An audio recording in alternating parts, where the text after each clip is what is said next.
Morning.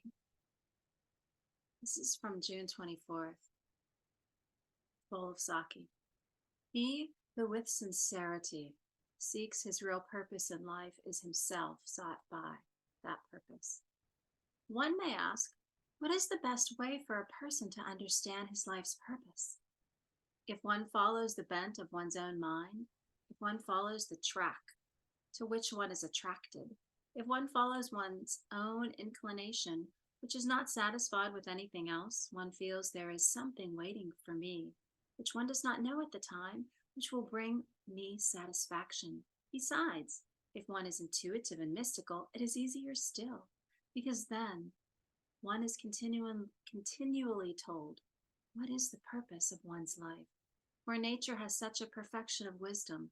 One sees that the insects are given the sense to make their little houses and to protect themselves and make a store of their food. The bees, who have the gift of making honey, are taught how to make honey.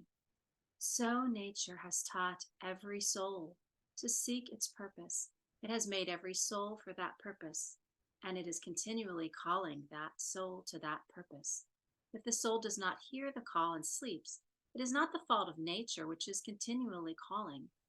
Therefore, if I were to say in a few words how to find one's purpose, I would say, by waking from sleep. This is quotes from the Hazrat Inayat. Every being has a definite vocation, and his vocation is the light which illuminates his life. The man who disregards his vocation is a lamp unlit. He who sincerely seeks his real purpose in life is himself sought by that purpose. As he concentrates on that search, a light begins to clear his confusion. Call it revelation. Call it inspiration. Call it what you will. It is mistrust that misleads. Sincerity leads to the goal. That way is best, which suits you best.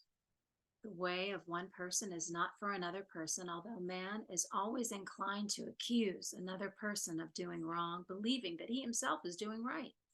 That purpose is accomplished when a person has risen above all things.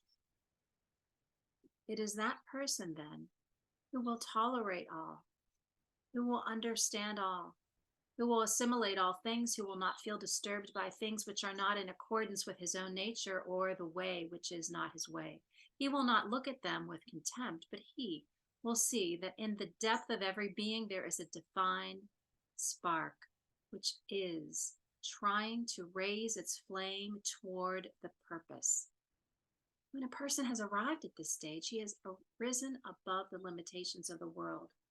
Then he has become entitled to experience the joy of coming near to the real purpose of life. It is then that in everything that he says or does, he will be accomplishing that purpose. We come to understand by this that the further we go, the more tolerant we become.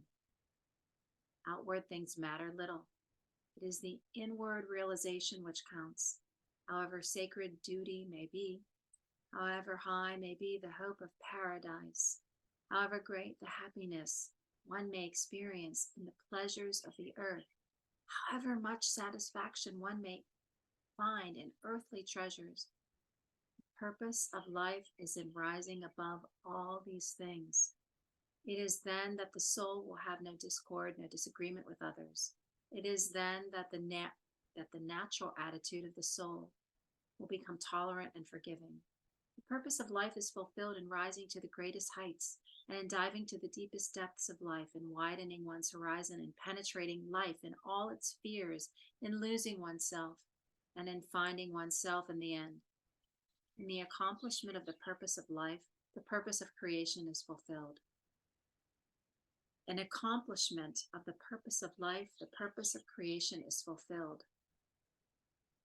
An accomplishment of the purpose of life, the purpose of creation is fulfilled. Therefore, in this fulfillment, it is not that man attained, but that God himself has fulfilled his purpose. And all these quotes by Hazrat Inayat Khan from the Bowl of Saki, June 24th, 2023.